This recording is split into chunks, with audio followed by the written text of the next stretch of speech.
नमस्कार विद्यार्थी मित्रांनो, मी रुपाली देवरमनी। आज इयत्ता 8वीतील 12वी कविता गोधडी या कवितेबद्दल आपण माहिती पाहणार आहोत। तर कवितेचे कवी आहेत डॉक्टर कैलास दौंड यांनी। तर कवितेला सुरुवात करण्यापूर्वी पहिल्यांदा आपण कवितेतील शब्दार्थ पाहूयात। शब्दार्थांमध्ये अस्तर, अस्तर म्हणजे कपड्याच्या आत शिवलेला कपडा। दुसरा आहे कोपरी, कोपरी म्हणजे पुरुषाने अंगात घालायचे तोखडे वस्त्र। तिसरे आहेत चिंध्या, चिंध्या म्हणजे लत्तरे झालेले वस्त्र। बोचका, बोचका म्हणजे गाठोडे। माया म्हणजे प्रेम किंवा जिव्हाळा। ऊब म्हणजे प्रेमाचा स्पर्श। लुगडे म्हणजे मोठे नऊवारी पातळ। दाटीवाटीने म्हणजे गर्दी करून। त्यानंतर कुर्ता म्हणजे सदरा, बा म्हणजे बाप। स्मृती म्हणजे आठवण, स्मरण। बाह्या म्हणजे सदऱ्याचे हात। अशा प्रकारे आपण कवितेत आलेले शब्दार्थ पाहिलेले आहोत। परत एकदा तुम्ही नीटपणे कवितेतील शब्दार्थ पाहू शकता। उब म्हणजे प्रेमाचा स्पर्श, कुर्ता म्हणजे सदरा वगैरे। तर विद्यार्थ्यांना आपण गोधडी म्हणजे जुन्या लुगड्याचे व जुन्या धोत्राचे चौकोनी तुकडे जोडून एकावर एक ठेवून शिवलेली चादर। या कवितेत गोधडी हे कवीच्या आई वडिलांच्या कष्टमय आयुष्याचे प्रतीक आहे। गोधडी या प्रतीकातून कवीने कौटुंबिक नात्यांमधील प्रेममय व जिव्हाळ्याच्या आठवणी भावस्पर्शी शब्दात सांगितल्या आहेत। गोधडी म्हणजे गरिबीतही निष्ठेने व प्रेमाने जगण्याचा वसा आहे, याची जाणीव ही कविता आपल्याला करून देते। पहिल्यांदा मी कविता म्हणते आणि कविता म्हणत म्हणत त्याचबरोबर कवितेचे स्पष्टीकरण करते। गोधडी हे कौटुंबिक कष्टाचे आणि जिव्हाळ्याचे प्रतीक असते हे बिंबवताना कवी म्हणतो की गोधडी म्हणजेच नसतो फक्त चिंध्याचा बोचका। गोधडी म्हणजेच नसतो फक्त चिंध्यांचा बोचका। गोधडी म्हणजेच गोधडी असते मायेलाही निळणारी उब असते। गोधडी म्हणजेच गोधडी असते मायेलाही निळणारी उब असते। गोधडी म्हणजेच नसतो फक्त चिंध्यांचा बोचका। गोधडी म्हणजे फक्त चिंध्या जोडून केलेले गाठोडे नसते। ती केवळ एक मामूली चादर नसते, तर त्यात माया ममतेला ऊब देण्याची ताकद असते। प्रेमालाही प्रेम देणारी उबदार माया असते असं कवी म्हणतो। गोधडीला असते अस्तर बापाच्या फाटक्या धोतराचे। गोधडीला असते अस्तर बापाच्या फाटक्या धोतराचे, किंवा आईला बापाने घेतलेल्या फाटक्या लुगड्याचे। किंवा आईला बापाने घेतलेल्या फाटक्या लुगड्याचे।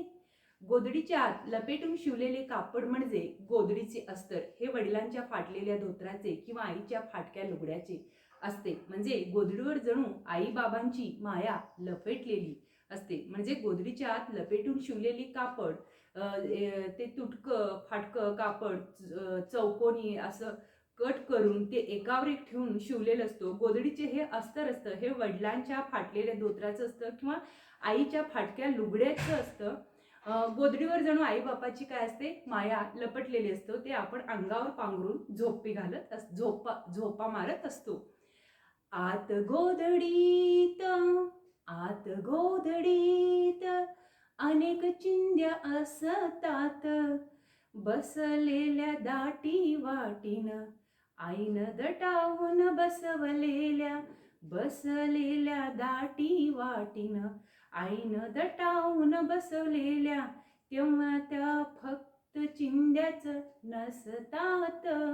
तेव्हा त्या फक्त चिंध्याच नसतात। म्हणजे गोधडीच्या आत आईने दामटवून दाटीवाटीने बसवलेल्या अनेक चिंध्या असतात।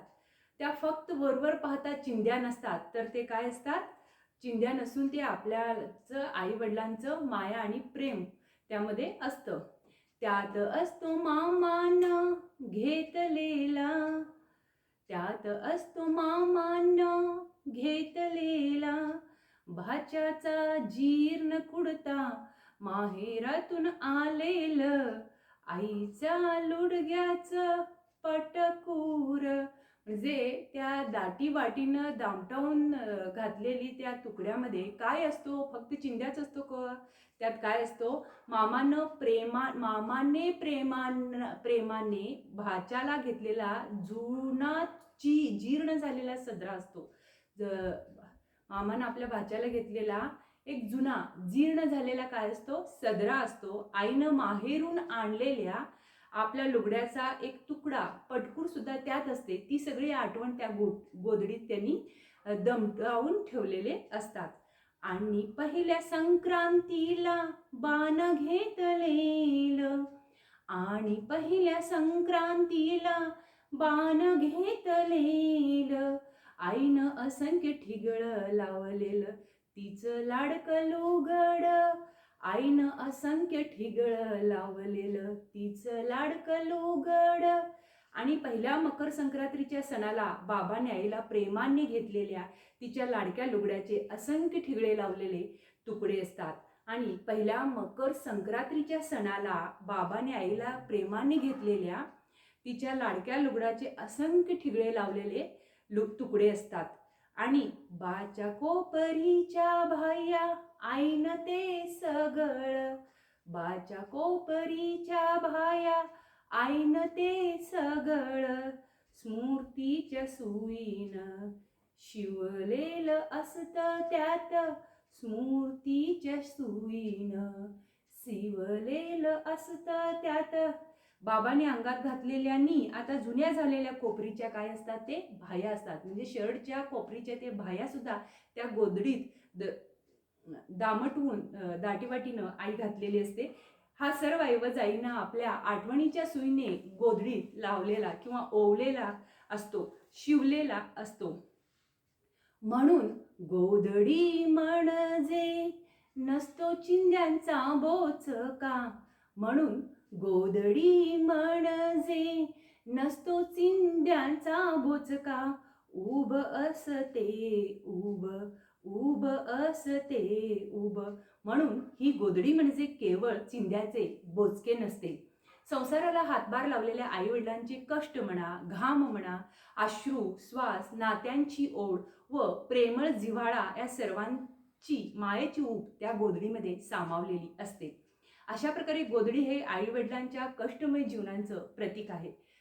तर कवी डॉक्टर कैलास दौंड यांनी गोधडी या कवितेच्या माध्यमातून संसारातील आईवडिलांचं कष्ट, त्यांच्या माहेरच्या आठवणी, जुन्या कपड्याच्या स्वरूपात ते कसं गोधडी शिवताना आईंनी त्या गोधडीमध्ये ते कपडे घातलेले असते, त्या कपड्यामध्ये अनेक आठवणी दडलेल्या असतात आणि ती गोधडी अंगावर पांघरताना त्या सगळ्या आठवणी ओल्या होतात, हे ह्या कवितेच्या माध्यमातून त्यांनी स्पष्ट केलेले आहेत.